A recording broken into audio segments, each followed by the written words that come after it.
kita akan membahas tentang apa pentingnya etika profesi bagi penegak hukum. Nah, namun jauh sebelum itu kita akan membahas dan mengupas satu persatu dari kata. Pertama ialah apa sih sebenarnya etika tersebut? Apa sih sebenarnya profesi dan apa sebenarnya hukum itu? Nah, kalau dilihat secara etimologi bahasa, etika berasal dari bahasa Yunani yang berarti ethos, yang artinya cara berpikir, kebiasaan, adat dan perasaan, sikap serta karakter.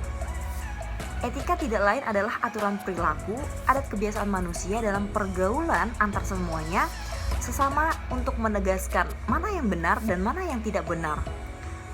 Nah, sedangkan profesi itu sendiri berasal dari kata serapan dalam sebuah bahasa Inggris yang disebut dengan profes, yang dalam bahasa Yunani bermakna bahwa profesi merupakan janji untuk memenuhi kewajiban melakukan sesuatu tugas khusus secara tetap dan permanen.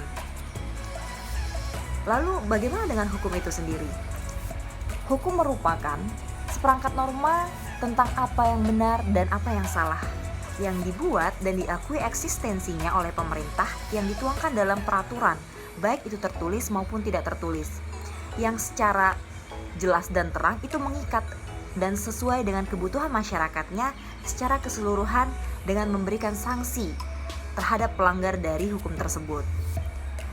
Salah satu ahli hukum yakni Profesor Subakti pernah menyatakan bahwa hukum bertujuan untuk menyelenggarakan sebuah keadilan dan ketertiban sebagai syarat untuk mendatangkan kebahagiaan dan kemakmuran.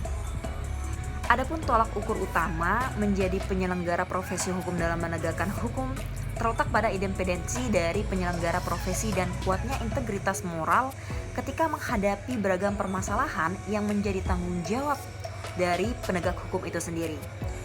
Untuk menjadi penyelenggara profesi hukum yang baik dalam menjalankan tugas profesinya dan menentukan hukum, dibutuhkan praktisi yang memiliki kualifikasi sikap, serta sikap kemanusiaan, sikap keadilan, yang mampu melihat dan menetapkan nilai-nilai objektif dalam suatu perkara yang ditanganinya, dengan bersikap jujur, serta melihat kecakapan teknis dan kematangan dari etis penegak hukum itu sendiri. Etika profesi hukum itu sangat berperan penting dalam penegakan hukum dalam suatu negara, baik itu untuk para penegak hukum, masyarakat, serta mahasiswa. Sejak dini, mahasiswa harus mengerti dan memahami bahwa etika profesi hukum itu adalah salah satu dari tiang berhasil atau tidaknya penegakan hukum dalam suatu negara. Dan kedepannya bahwa etika profesi hukum ini akan menjadi salah satu syarat tentang bagaimana penegakan hukum yang baik untuk diberlakukan dalam suatu negara tersebut. Mungkin itu saja dari saya. Wabillahi taufiq wal hidayah. Wassalamualaikum warahmatullahi wabarakatuh. Sampai jumpa.